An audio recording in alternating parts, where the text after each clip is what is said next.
works.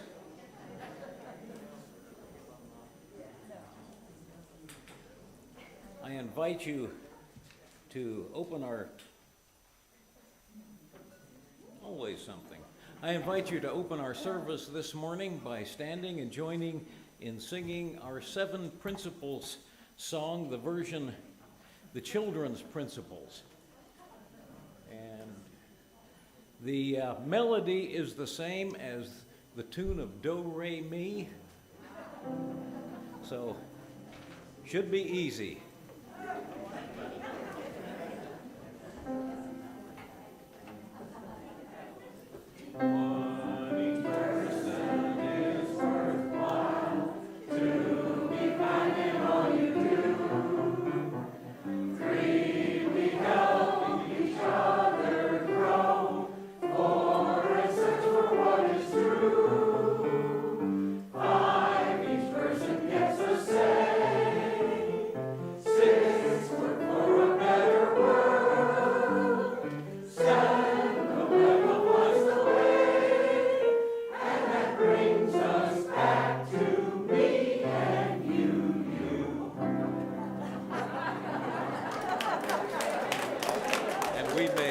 Seated. Don't relax. We're doing this again.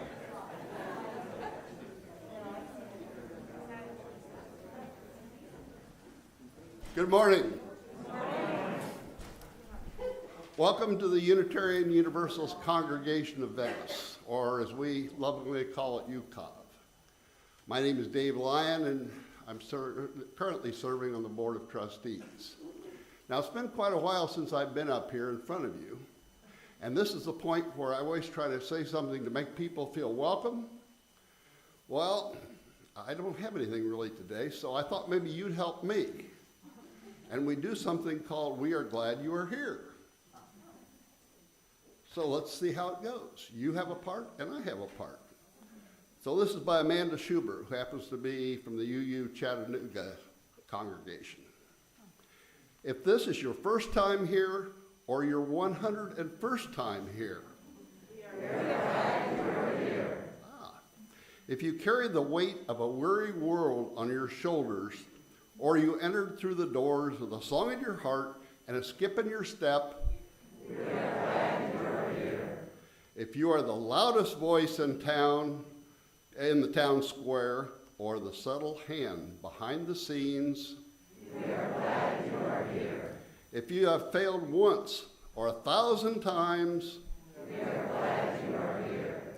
If you sing like angels or mumble behind the hymnal, we are glad you are here. This community is what it is because of your presence. So welcome.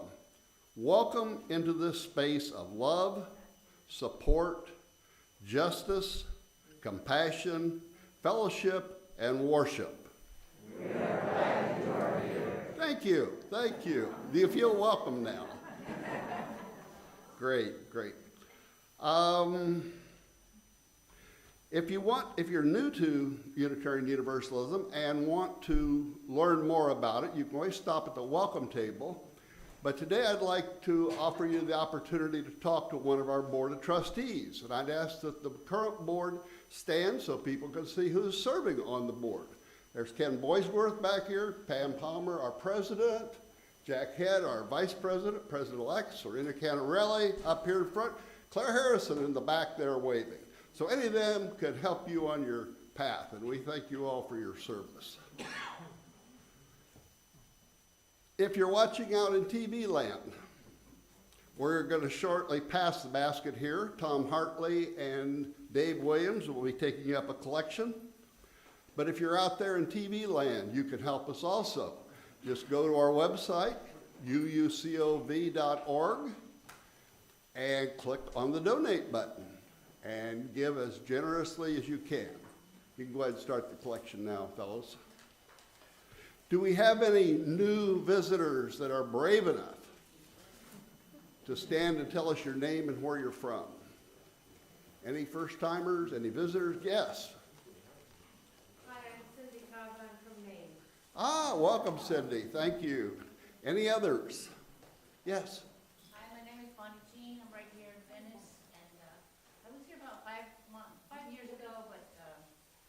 searching for a new church now, so I'm here. We're glad you came back. Thank you. Any others? And we'll reverse it now and say, are there any current people that here at the end of February are going to turn tail and head north for the summer? No? You're all smart. It's too early. It's way too early. Got good news and bad news. Well, let me put it a different way. Many of us, when we were younger, belonged to the Book of the Month Club. And even one time, I think we were in the Fruit of the Month Club. Remember that? You got to create a grapefruit one month. Well, here at UCOB, we have the Minister of the Month Club. And the bad news is, this is Reverend Dennis's farewell in February. He will be leaving us. But the good news is, he's coming back.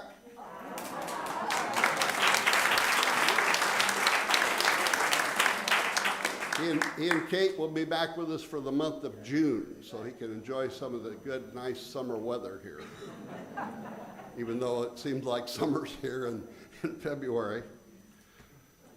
Oh. Joel Morrison's going to give us an update on the pledge drive. Would you do that, Joel? Well, as you know, when we started this, today is the end of the pledge drive. We started in mid-January. We had 6 weeks running.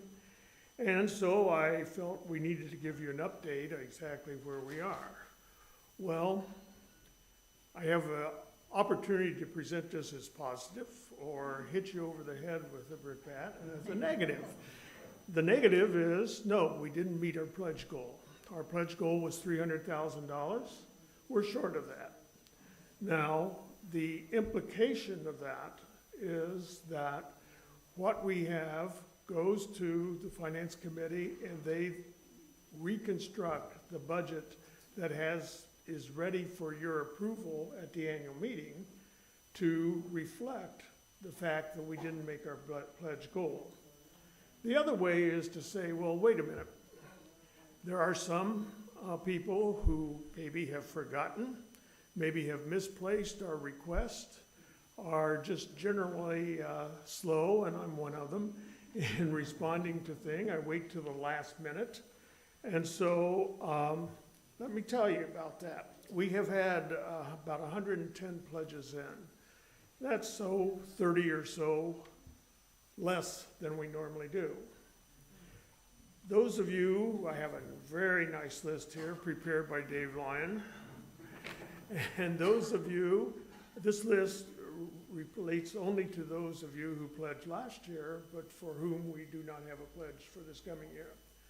I expect a call in the next 2 weeks. Someone will call you and talk with you generally, and really there are reasons why you can't. And there are, I guess, legitimate saying, I forgot. But anyhow, that is where we stand, and hopefully in the month of March we'll pick up a little more steam. And the budget cutters in the Finance Committee won't have to cut as much over our planned operations for this coming year as what we had proposed to start with. So keep that in mind. It's not very good news. The most irritating point for me about this congregation does the same thing every year. This isn't new. I could have put up what was said the last 2 years. It would be equally applicable. We put up a number, and in fact, the number's been the same for the last 3 years. And we come in and we're short. And various things help you make up that shortfall, like new members come in during the year, but you can't depend on that. And that isn't the way we want to work. It would be so nice 1 year to ask for $300,000 and get $300,000. I'll just put it that way. Unfortunately, this congregation doesn't seem to be able to do that. In one of the last 3 years, I can tell you, we missed the pledge goal, and we ended the year $700 under the $300. Now, that was really a good year, but This year, we have got to come up and step up to the plate and try and make up as much of the deficit that we have going right now within the next month. And then you'll see the fruit of your labors come the annual meeting when we put forth the budget for the coming year, and you'll be asked to vote on it. So in any way, that's the news of the day. I wish it could be better, but I think it's factual. Anyhow, thank you, those of you who have contributed and contributed well to the future of the congregation, and we'll look forward to some of the others of you to pick up some of the slack. Okay, thank you.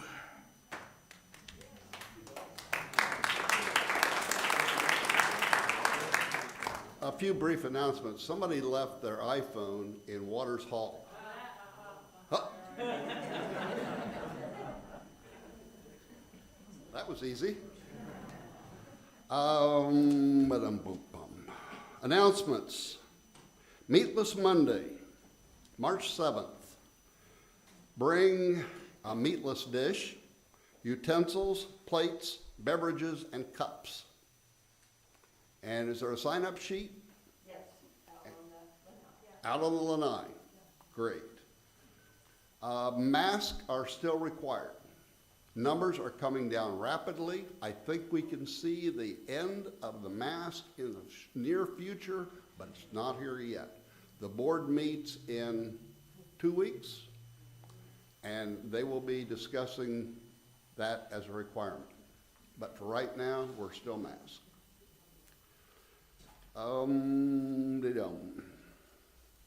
Next Sunday. All right, Rich, next Sunday.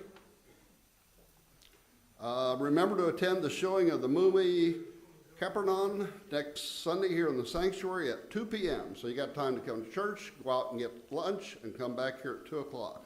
Refreshments will be available halfway through the movie, and there will be a discussion following the movie. This is an award-winning, thought-provoking movie that is not to be missed. We hope to see you all there. On March the 2nd, and this is all on the website, ucob.org, and it's all there. March the 2nd.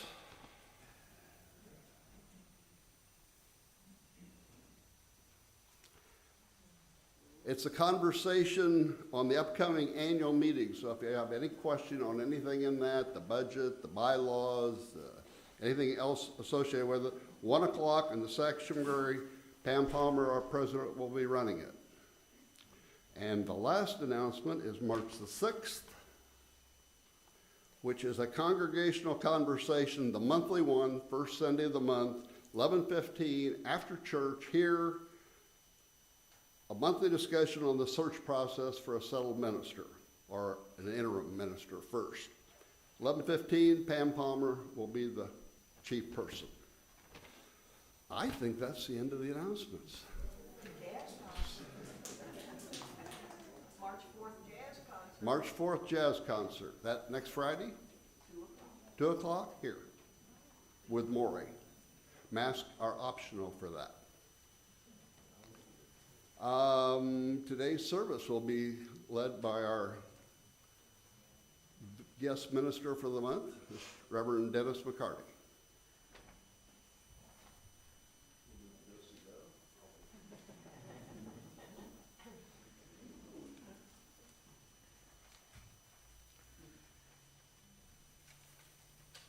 Whoa. The sunflowers are in sympathy with our Ukrainian friends.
come from?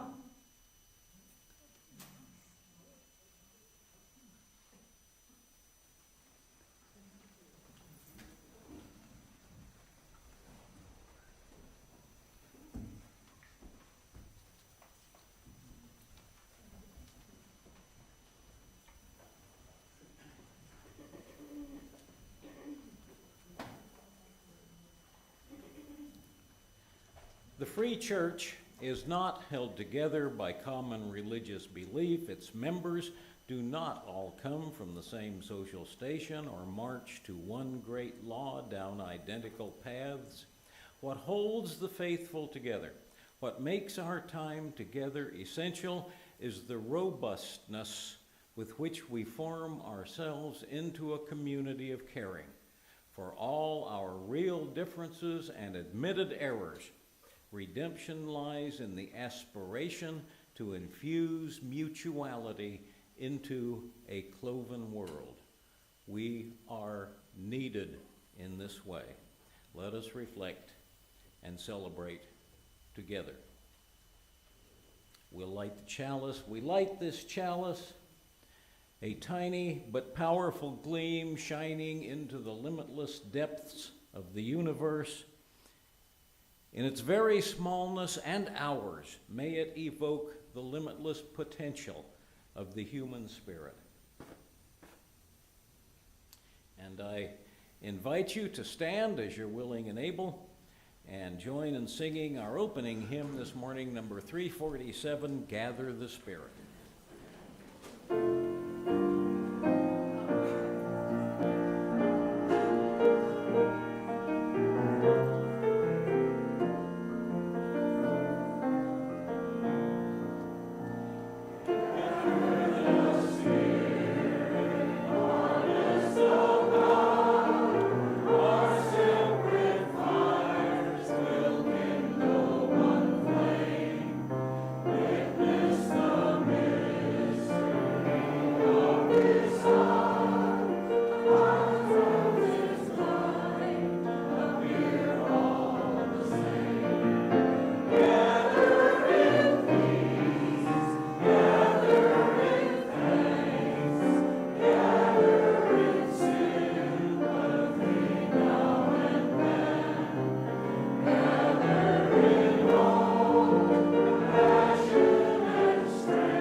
Seated.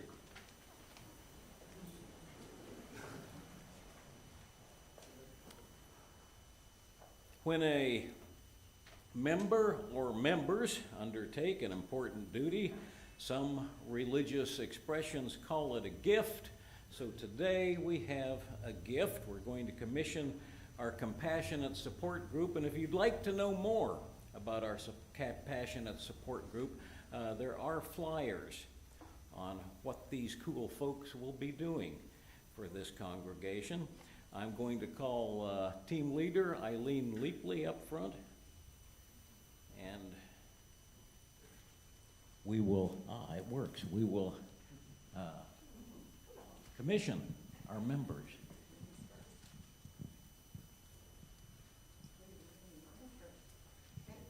We'll commission, or we'll pin Eileen first.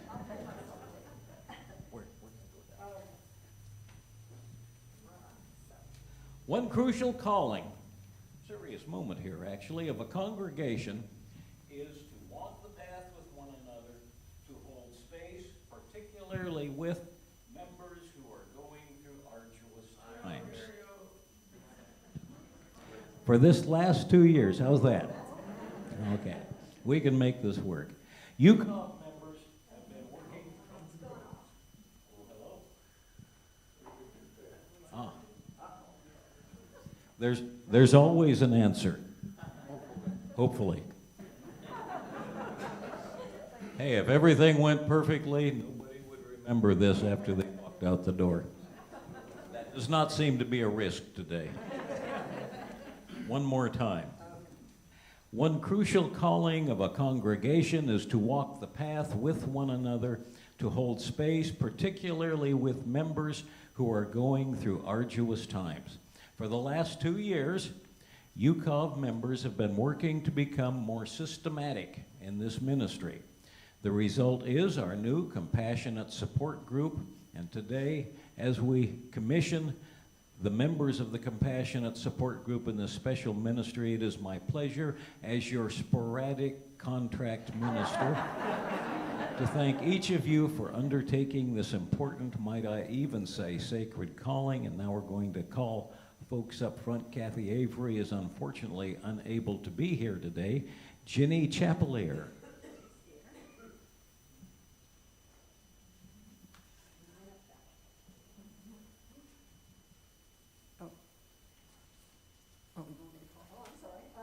Let's see, Sylvia Hancock. Returning, especially for this. Eileen Leapley. We'll take you as already here. Jan Simon. Jean Spitzer from the choir. John Spitzer from the choir. And Linda Underwood.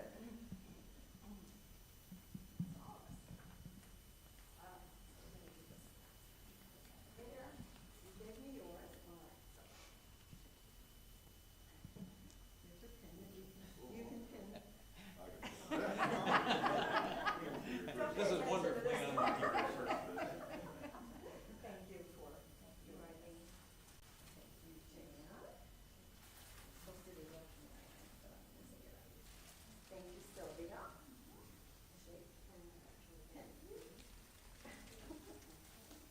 Almost done. Thank you, Ginny.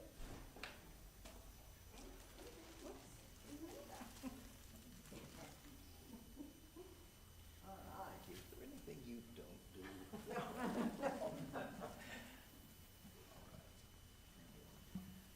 Again, as your sporadic contract minister, the congregation will commission this team with a responsive reading, a short one. As always, I'll read the straight type, and I invite you to reply with the boldface type. As Compassionate Support Group members, I charge each of you to be a caring listener to your fellow congregants, to sit with them in their pain and celebrate with them in their joy. At the same time, I also charge you to care for yourselves and one another, to be generous in spirit so as to ask for help when you need it. And sometimes accepting help requires as much generosity as giving it, I might add. May you know that your care is powerful. May you know that one of the minister's duties will be to guide and support you. May you know that you are enough. As the friends and members of the Unitarian Universalist congregation of Venice, we commission you with our compassionate support group members for this coming year. Thank you.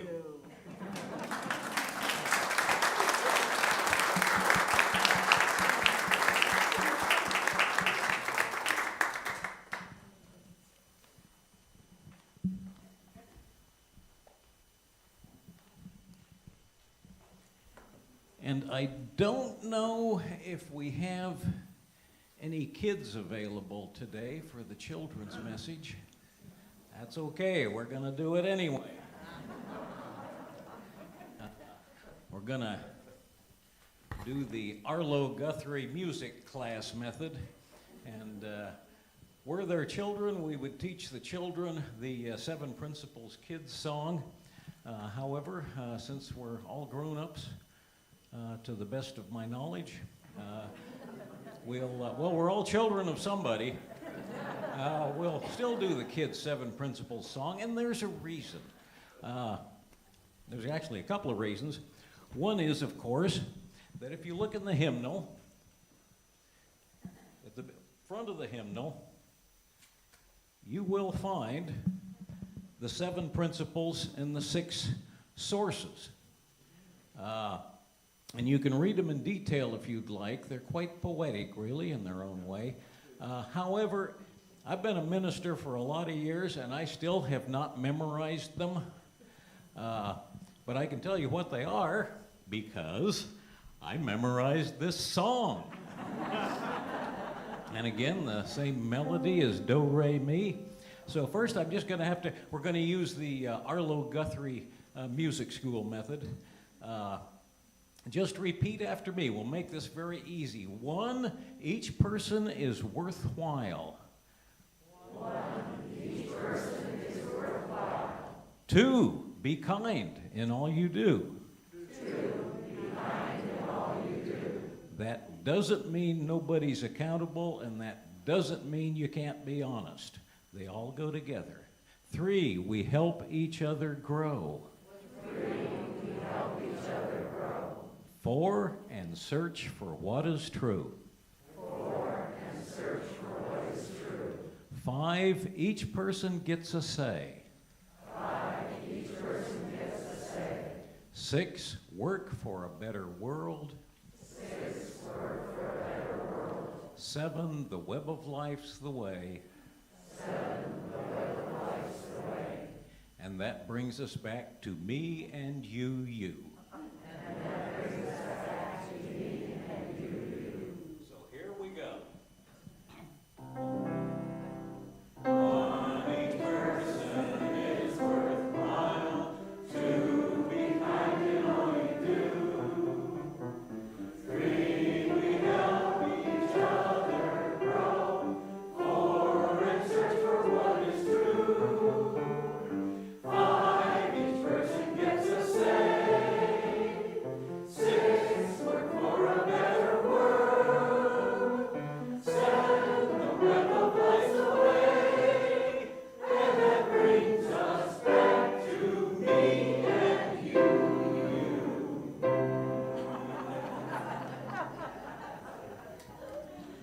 And were the kids here, we would sing them out. Hopefully we'll have kids next week. I know we have a few people down with various bugs, but hopefully we will have kids. Well, we won't, you will next week. I will be with you in spirit also. Which brings us to the time in our service when we do share the trials and tribulations of our lives, handing down ancient wisdom passed on from forebears. I ask you to keep your celebrations and sorrows brief, personal, and non-political. But I will use my little short leg to carry the mic to you. Just raise your hand if you have a celebration to share.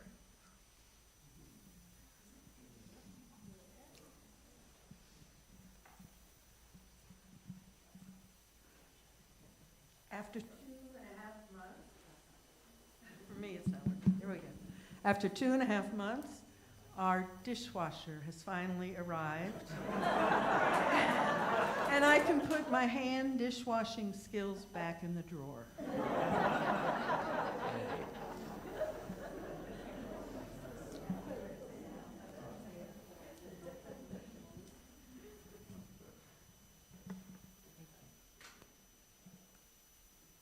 My name is Dawn Spitz, and I want to thank everyone who came to our concert last Tuesday night of the music of Sondheim and Bernstein, and Tom Reeves, who was so kind enough just to work the tech for us, also made us this wonderful DVD, which I can't wait to see. Anyway, thank you again. We were able to make $800 for the church.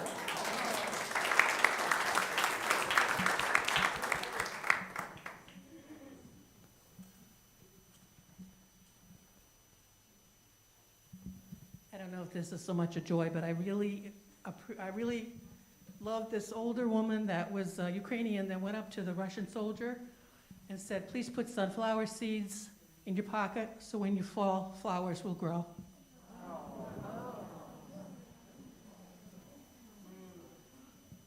Good morning, I'm Julie Johns. You know, you've been gracious enough to be taking care of the Buddhist meditations on Saturdays. Tomorrow, the building that they used formerly, the Holistic Center, is going to be finally torn down. Mixed blessing, a lesson in impermanence is how the Buddhists are looking at it. And the good news is that there were like 20 people here yesterday for meditation, and thank you very much for the housing.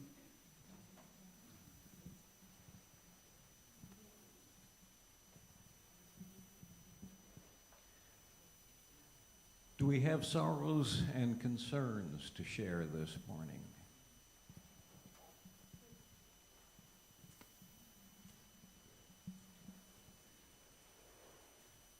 I'm Linda Underwood. I don't usually get up and speak in the morning, but this is a very difficult morning. We've lost humanity in this world, and we're seeing destruction of life that I think many of us thought we would never see. So I think our hearts, and we need to be thinking about what we can do as a congregation for the Ukrainians. And I also will miss Reverend Dennis. You will be another loss to us. We appreciate you being here the first month after our retirement.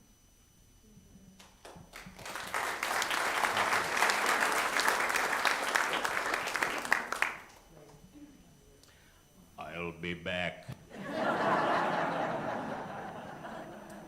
This is a poignant time, and my hearts are certainly with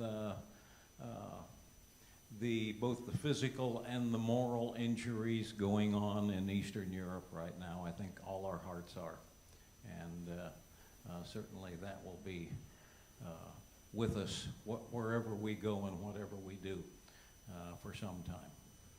But that is the joy and price of living as human beings in the world. We feel these things.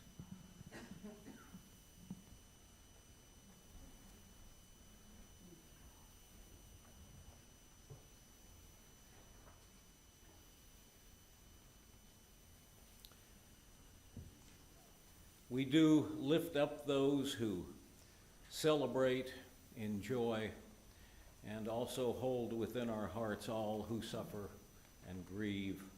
We pray each in our own way into the silence.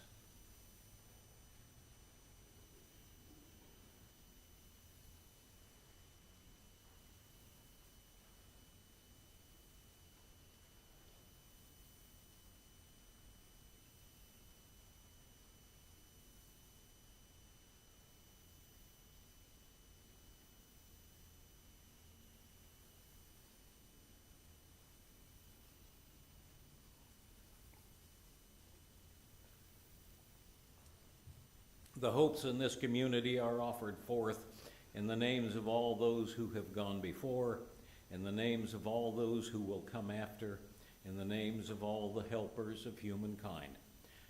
Shalom, salam, blessed be, and amen. And in preparing today's service, I took a reading from the 1936 report by the American Unitarian Association's Commission of Appraisal. They had not yet joined the Universalist Church in America, of course. But reading this, I reflect that in the difficult times they face, the more things change, the more they really do stay the same. The constant is the evolving and faithful church. The report says, quote, "The genius of the Unitarian movement has been its power to adapt the vocabulary and practice of a religion whose roots are sunk deep in the past to new knowledge, new conditions, and new situations. If this genius should fail us now, the time will have come to write fini to the story of Unitarianism. Whatever may be the actual future of the name Unitarian, there can be little doubt of the need in the modern world for some organized expression of the liberal spirit in religion. In a time when revolution and chaos are everywhere threatening, when ideals are again forming an alliance with tyranny and dogmatism, when intellectual confusion and social discontent are blindly trying to fight their way out of situations where only the problem-solving temper of mind can be of real help, when a fresh birth of the nationalistic spirit is everywhere offering its spurious comfort to tired and discouraged people. In a time like ours, there is imperative need for a religious fellowship that will bring hope and order and confidence. Liberal churches must affirm their belief that religion is futile and sterile unless it has direct and effective bearing on the problems of human society. They will consider it a part of their business to make available accurate and reliable information on social conditions, and they will not hesitate to take appropriate action in times of social emergency or stress, remembering always that in their action they must remain loyal to their faith in education as the primary method of democracy. In the present conflict of social forces, they will take sides openly whenever the ideals of liberalism are in peril, and they will throw the weight of their influence on the side of every agency which seeks to promote human welfare by means consistent with their religion."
Y'all got a great choir, just saying.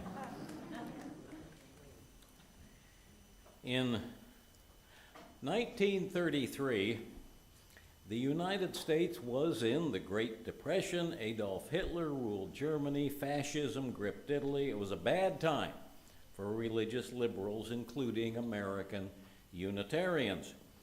Membership was dropping. Some Unitarian churches were in real financial trouble. A few had closed their doors permanently. Unitarianism was also, and always had been, theologically and regionally divided. New England Unitarians were still pretty traditionally Christian, but many Unitarians elsewhere no longer considered God or Jesus relevant. The upper Midwest, particularly, was a center for non-theistic Unitarian humanists, as they called themselves. And in 1933, their leading lights put together a brochure called the Humanist Manifesto. It was, in some ways, a brilliant document, but it was also controversial and divisive. Given the theological divisions and the decline in attendance, some people wondered whether Unitarianism would even remain relevant or even survive.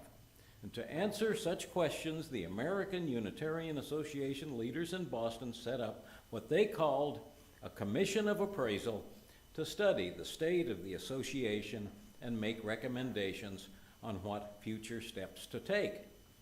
To chair this commission, they chose a minister in St. Paul, Minnesota, Frederick May Elliott.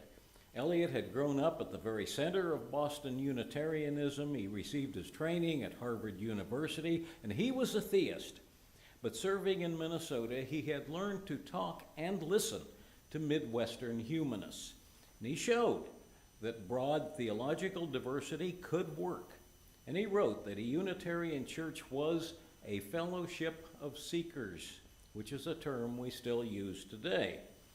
Under his leadership, the Commission of Appraisal began by asking the question, has Unitarianism any function in the modern world? And if so, what was that function? And how might it be fulfilled? They spent 3 years collecting information and looking for answers, and then published a 400-page report.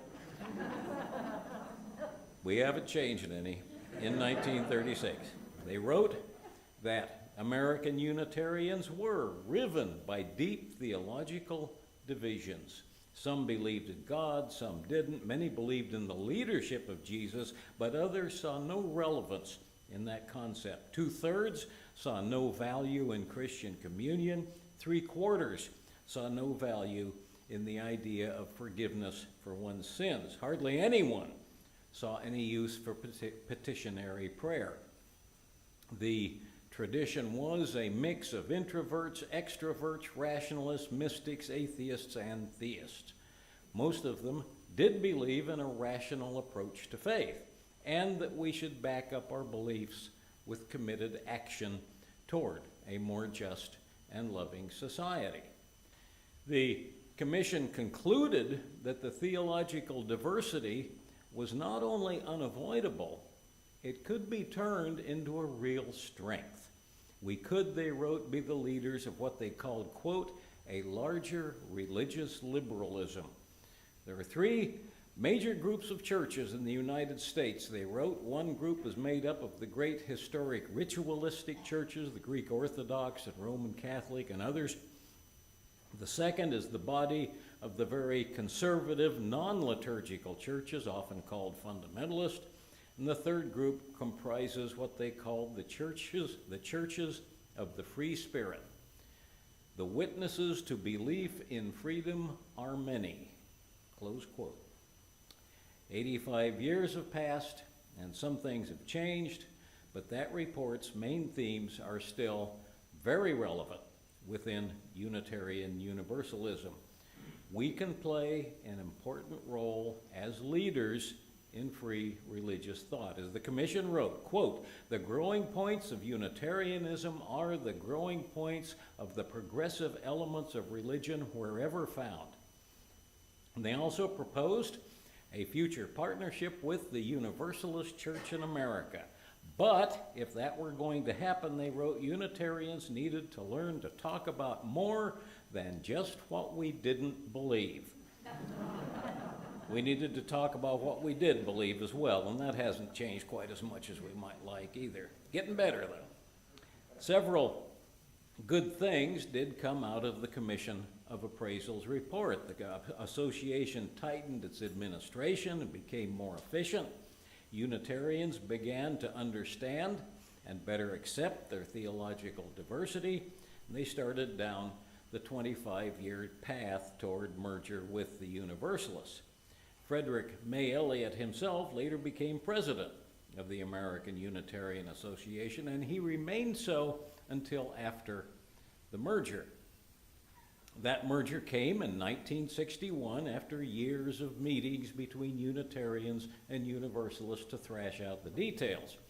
The Universalist Church in America really had no national administrative structure, just what they called state conventions, so the new Unitarian Universalist Association used the Unitarians' administrative structure nationally.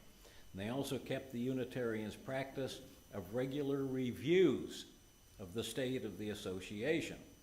They created a standing committee in their bylaws called the Commission on Appraisal to review any function or activity of the association which will benefit from an independent review and report their conclusions at our annual convention, which we still call General Assembly, and make regular recommendations.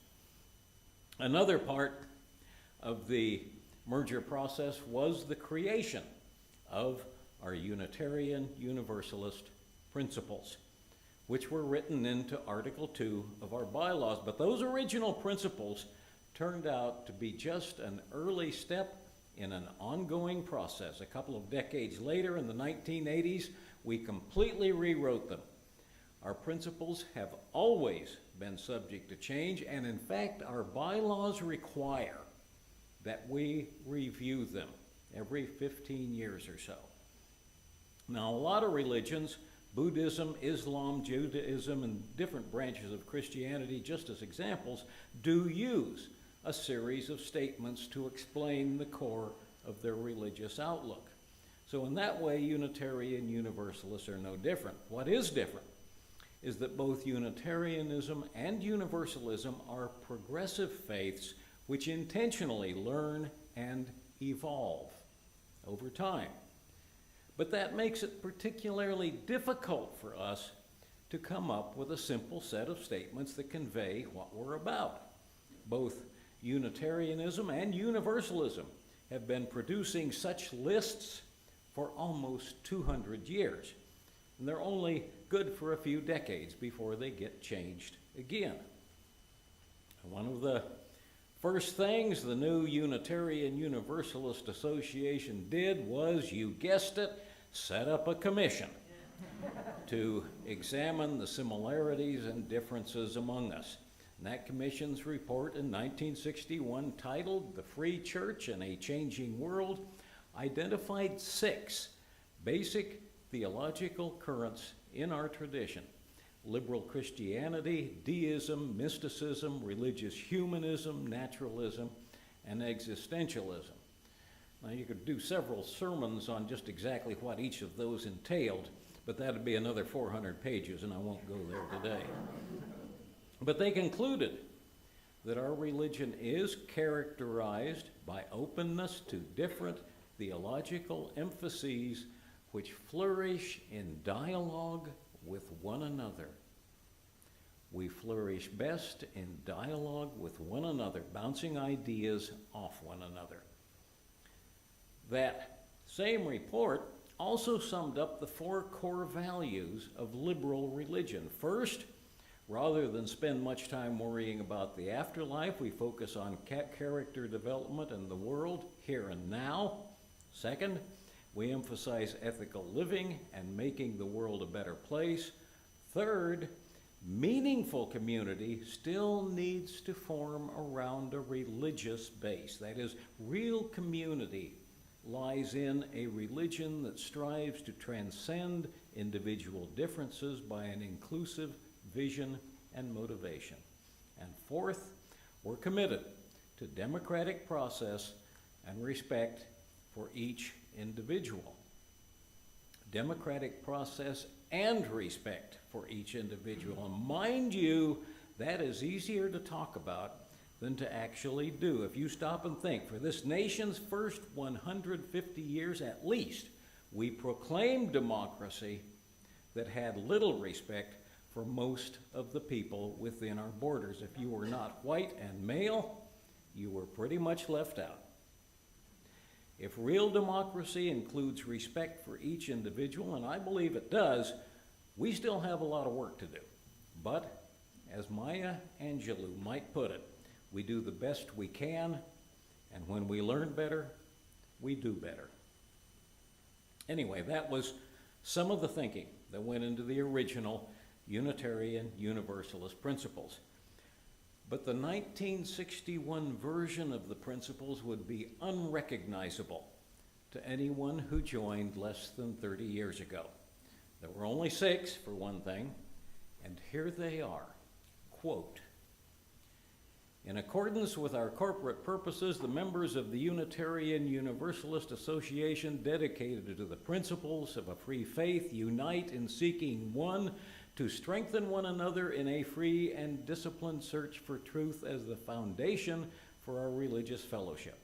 2, to cherish and spread the universal truths taught by the great prophets and teachers of humanity in every age and tradition, immemorial, summarized in the Judeo-Christian heritage, as love to God and love to man. 3, to affirm, defend, and promote the supreme worth of every human personality, the dignity of man, and the use of the democratic method in human relationships. 4, to implement our vision of one world by striving for a world community based on the ideals of brotherhood, justice, and peace. 5, to serve the needs of member churches and fellowships, to organize new churches and fellowships, and to extend and strengthen liberation. And finally, 6, to encourage cooperation with men of goodwill in every land." Close quote. Basically then, the 1961 version summed up our principles and our purposes and our sources, as well as our ideals, all in one rather wordy package.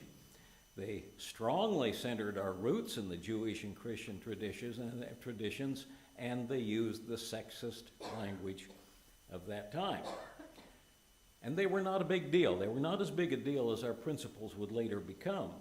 Now today, as I illustrated before, and I'll illustrate it again for a couple of reasons, at the very front of our hymn book, you can find our 7 principles along with our 6 sources. But when we published, now this was published, I think first in the early 1990s, you do not have a first edition. I'll tell you how I know that in a second. But when we published our first hymn book, Unitarian Universalist hymn book in 1964, the principles were not in it, nor were the sources, because we didn't really think we had sources then. We hadn't thought about it. Then over the next 15 years, people began to notice the sexism and gender-based language in both those principles and also in the hymn book. In the late 1970s, and still another review of our practices, the association set up the Women and Religion Committee to look at sexist language in our hymn book and bylaws. And while we were at it, they took a hard look at the principles as well. And one result was rewriting quite a few of our hymns in gender-neutral language. And that came out as a paperback supplement to our hymn book. And that was one of the things that first attracted me to Unitarian Universalism 35 years ago, that little green paperback supplement. I thought, wow, just because something's always been done a certain way, these guys don't make you keep doing it the same way. And as a visitor, I was really impressed.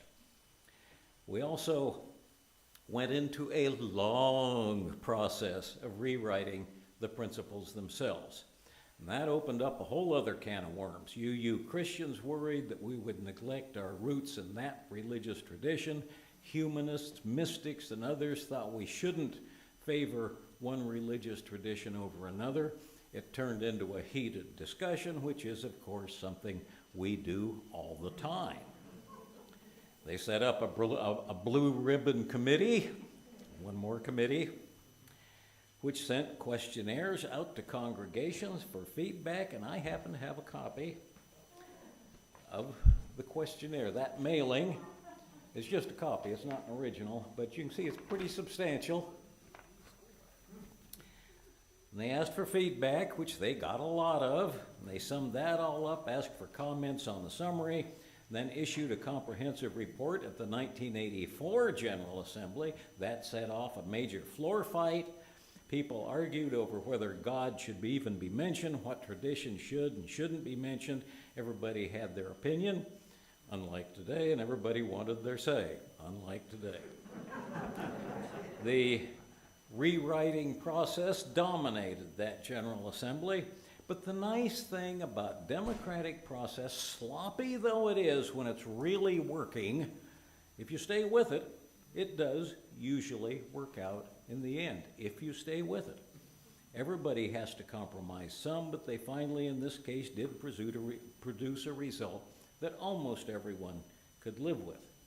The new 7 principles did not mention God at all, but they did add a set of sources that honored our Jewish and Christian heritage, as well as humanism, prophetic wisdom, and world religion, and so on. They also listed the association's purposes in a different set of the bylaws, different section of the bylaws. I think it's also worth mentioning that where the 1961 principles reflected the writings of Frederick May Elliott and Universalist theologian Clarence Skinner, the new principles were also strongly influenced by the covenantal theology of James Luther Adams, and I talked about him a few weeks ago. Other Unitarian Universalist theologians, such as Alice Blair Wesley, also wrote books tracing covenantal theology back to our 17th century forebears. When our new hymn book, the gray one, came out in 1993, it contained the new principles and sources right at the front, as I showed you, but we still weren't done. In the early 1990s, pressure arose to include one more source which had been neglected: spiritual teachings of earth-centered traditions. And that 6th source was voted in, but not in time to make it into the hymn book. To me, that is such an emblem of what we are. The first edition of our gray hymnal was out of date before it was even published. And that's how I know this is not one, because they're all in there. But I can't think of a better example of how we go about religion.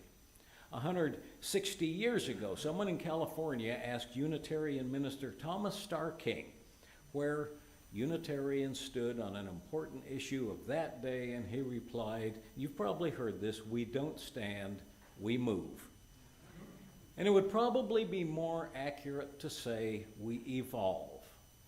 And it was true then, and it's true of Unitarian Universalists today. We don't stand, we evolve. Come evolve with us. It can be a beautiful thing, sometimes a little uncomfortable. Human perception is limited. Time and again, there have been ideas that seemed radical at the time: religious freedom, the abolition of slavery, the right of women to vote and own property, racial integration, gay rights, transgender rights. At one time, most right-thinking people considered every one of those ideas a blight on society. Time passed, and now most of those same ideas are so universally accepted, people barely remember that anyone ever even opposed them. Society's vision slowly does improve with time. And if we want tomorrow to be better than today, we also need to evolve with it. To me, Religious living is not about ancient scriptures or rituals or creeds or words handed down from some religious authority. It's about honesty, humility, struggling to be your best self, changing your mind, and evolving as new facts and understanding come to light. We cannot read the future. Our distant descendants will know things that we don't even dream of right now. A set of religious principles should, in some small way, be a door to better living in that world as well as this one. And that includes our 7 principles. They're meant to be relevant promises, not a creedal statement of belief. And that's exactly why our association's bylaws mandate that we do re-examine them every 15 years or so. If we're true to our values, we will be arguing about our principles as long as there is a Unitarian Universalist association. And frankly, that does give me kind of a funny feeling. Change is uncomfortable. Personal improvement, boy, is it ever uncomfortable. But to me, religion is most beautiful when it's written in living hearts, not on stone tablets. Amen. May it be so. And I invite you to stand as you're willing and able and close the service with me, singing our closing hymn number 95, There Is More Love Somewhere.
The chalice is extinguished. Be ours a faith which like sunshine goes everywhere. Be our temple, all the world and space about us. Be our shrine, the good and courageous heart. Be our creed, all things that prove true. Be our ritual, the works of love and justice. Be our profession of faith, enlightened living in our sacred world. As we go from this place, may the glow of love and enlightenment guide our way, and may the rhythm of our footsteps soothe and bless the earth so long as we walk upon it. Shalom, shalom, blessed be, and amen.